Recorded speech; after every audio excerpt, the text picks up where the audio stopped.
Shalom, Bapak Ibu dan saudara, rekan muda atau siapapun yang mengikuti program ini. Salam damai sejahtera dari saya Pendeta Lukas Eko Sukoco dari Padepokan Diakonia Mitra Kinasih Gereja Kristen Jawa GKJ Purworejo. Saudara, bagaimana kabar Bapak Ibu saudara semua? Saya berharap Tuhan menyertai kita dan memberkati kita di masa pandemi yang sudah mulai teratasi saya kira. Dan itu juga harapan kita, sehingga kita tetap bersemangat di dalam Tuhan. Meskipun kita tahu ada beberapa daerah yang masih belum menguntungkan, bahkan belum bisa ibadah secara offline. Saudaraku yang terkasih di dalam Tuhan, apa yang menjadi tujuan hidup kita? Apakah tujuan hidup kita untuk diri sendiri? Atau kita memiliki tujuan kehidupan yang lebih baik bagi bersama, minimal bagi keluarga kita masing-masing, atau tidak? Saya mengenal ada kisah yang menarik. Seorang ibu dan suaminya tekun melayani Tuhan. Jangan dibayangkan melayani Tuhan itu khotbah atau kur atau aktif di kegiatan gereja. Tidak. Yang dia lakukan melayani Tuhan adalah dia menolong seorang pendeta bersama-sama dengan pendeta itu, bukan untuk pergi kemana-mana berkhotbah, tapi dia menolong untuk kehidupan rumah tangga. Sampai pendeta itu menganggap dia bukan yang membantu seperti pembantu rumah tangga, tapi menjadi bagian dari keluarga. Bahkan lebih dari sekedar keluarga, dekat. Nah, yang menjadi ide dari suami istri ini adalah dia ingin melayani Tuhan dan dia yakin anak cucunya juga akan diberkati Tuhan. Saudara, waktu berjalan dan kisah ini kusimpan. Karena apa? Saya mendengar langsung tuturnya. Dia mengatakan, "Pak Pendito, kula niku pokoknya lelah di Gusti nderek. Kula yakin nanti yang sing ngadosi Gusti niku mesti diberkahi anak turune." Pak Pendeta, saya hanya punya pikiran untuk melayani Tuhan. Saya yakin melayani Tuhan itu anak cucunya akan diberkati Tuhan. Tapi yang disebut melayani Tuhan dia adalah ya tadi itu, melakukan pekerjaan sederhana, dia menolong pendeta, dia hidup di situ dan seterusnya. Dia mendapat uang lelah, disimpannya, dia mendapat uang lelah, digunakan untuk makan dan keluarganya. Dia mendapat uang lelah, kemudian simpanannya makin banyak, dibelikan tanah, ya tanah-tanah di pinggiran, bukan tanah di pertanian subur, tanah di kota, tidak, di pinggiran. Tapi itu cerita yang menarik.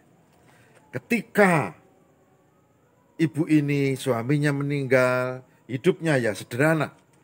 Bahkan ketika dia makin tua, dia mengalami mujizat yang luar biasa.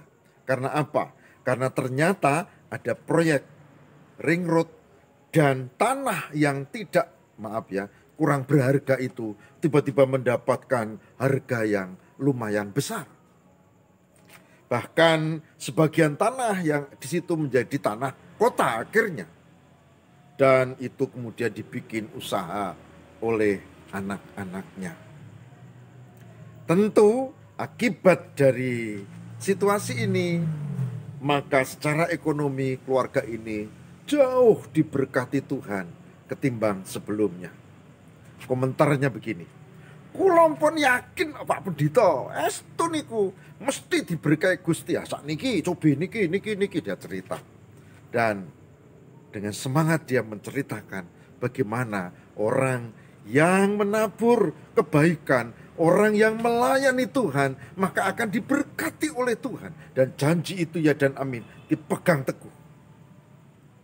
Saudara, hari ini saya akan mengajak kita untuk merenungkan hal ini, yaitu tentang tabur tuai di dalam Tuhan. Saudara, saya mau mengajak kita untuk membaca bagian dari Alkitab. Ayat yang penting tentang hal ini. Galatia 6 ayat yang ke-7. Galatia 6 ayat yang ke-7. Yang demikian sabda Tuhan. Jangan sesat. Allah tidak membiarkan dirinya dipermainkan. Karena apa yang ditabur orang, itu juga yang akan dituainya. Galatia 6 ayat yang ke-7. Saya ulang baca. Jangan sesat. Allah tidak membiarkan dirinya dipermainkan. Karena apa yang ditabur orang, itu juga yang akan dituainya. Yang berbahagia barang siapa mendengarkan firman Tuhan dan yang memelihara dalam kehidupan setiap hari. Saudara yang terkasih di dalam Tuhan, kisah ibu yang tadi saya sampaikan, lebih tepatnya Simba ya, karena saya mengenalnya sudah tua, memberi inspirasi. Mungkin beliau tidak pernah berpikir bahwa seorang pendeta muda yang diceritani akan begitu tertanam dan terpengaruh. Saat itu saya masih muda, dan saya mencatat itu dalam hati. Ternyata orang yang tulus melayani, orang yang menabur kebaikan, yang dilandasi dengan iman, orang yang melakukan kebaikan dan meyakini kasih Tuhan, tidak sia-sia. Ayat ini menjadi lebih jelas buat saya bahwa karena apa yang ditabur orang, itu juga yang akan dituainya. Saudara tahu konteks Galatia 6 adalah nasihat Rasul Paulus kepada jemaat di Galatia untuk hidup saling membantu seorang dengan yang lain, saling menolong seorang dengan yang lain, dan dengan rendah hati. Bahkan dikatakan di ayat yang berikutnya, ayat 10 dikatakan, selama masih ada kesempatan, mari kita berbuat baik, katanya. Marilah berbuat baik. Karena itu tentu bermanfaat, antara lain untuk diri sendiri, apa yang ditabur, apa yang dituai. Saudaraku yang terkasih di dalam Tuhan, ini menarik untuk kita renung resapi pada masa kita ini. Mengapa demikian? Orang sekarang ya, seringkali apa yang dilakukan itu dengan pertimbangan-pertimbangan. Salah satunya pertimbangan ekonomi, dan pertimbangan itu sangat dekat. Ya, tidak melihat ditabur sekarang, dituainya kelak, enggak, punya sekarang aja. Sehingga pertimbangannya menjadi lebih dangkal menurut saya, maaf. Karena apa? Karena lalu ya itu cepat-cepat ingin menuai gitu. Lah kalau ini orang saya tolong, nanti dia bisa balas nolong aku, enggak. Kalau lihat kemampuannya, enggak. Ya kalau enggak usah ditolong. Nah, kayak gitu kira-kira. Ya, semoga saya tidak terlalu tepat. Tapi itu yang saya amati. Nah, pada zaman sekarang seperti itu. Padahal Alkitab mengajarkan supaya kita berbuat baik. Katakan tadi, marilah berbuat baik kepada semua orang. Terlebih pada saudara seiman. Galatia 6 ayat 10. Sementara Galatia 6 ayat 7 dikatakan bahwa Tuhan tidak dipermainkan, tidak bisa. tapi Tuhan akan melihat dan apa yang kita tabur, apa yang kita tuai. Saudaraku yang terkasih di dalam Tuhan, dengan perenungan ini saya mengajak, kalau kita masih diberi kekuatan, kesehatan, pikiran, bahkan sesuatu yang kita boleh lakukan, mari kita lakukan dengan penuh kesungguhan. Dan mari kita yakini bahwa Tuhan akan memberkati kita.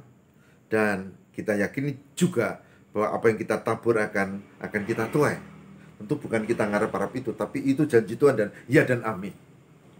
Saya mengajak di masa pandemi, mari kita saling memperhatikan. Minimal kita saling mendoakan, karena kita tidak bisa kumpul-kumpul banyak, kita tidak bisa berjumpa sebebas dulu.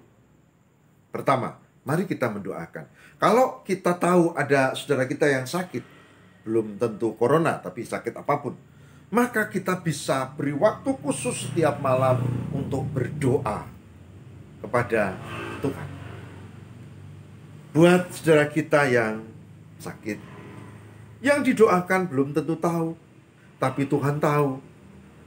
Yang kedua, jika memungkinkan tidak hanya doa, tapi sebuah action, tindakan-tindakan sederhana yang bisa kita lakukan sesuai dengan kemampuan kita.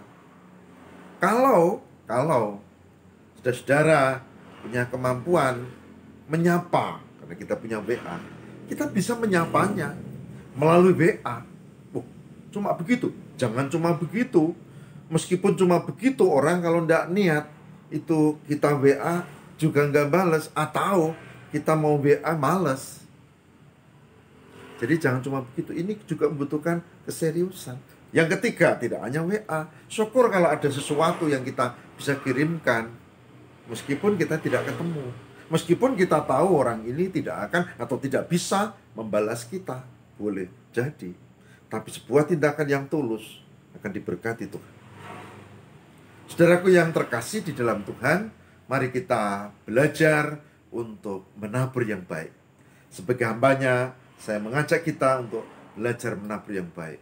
Meskipun kadang-kadang kita lebih suka menabur sesuka hati, dan itu belum tentu baik. Tapi biarlah mulai sekarang Roh Kudus menyertai kita dan kita bisa menabur yang baik. Semoga Tuhan menolong kita. Mari kita berdoa. Tuhan, tolonglah kami untuk bisa menabur kebaikan, tak hanya bagi orang-orang terdekat, tapi juga masyarakat sekitar, bahkan yang kami kenal dan membutuhkan.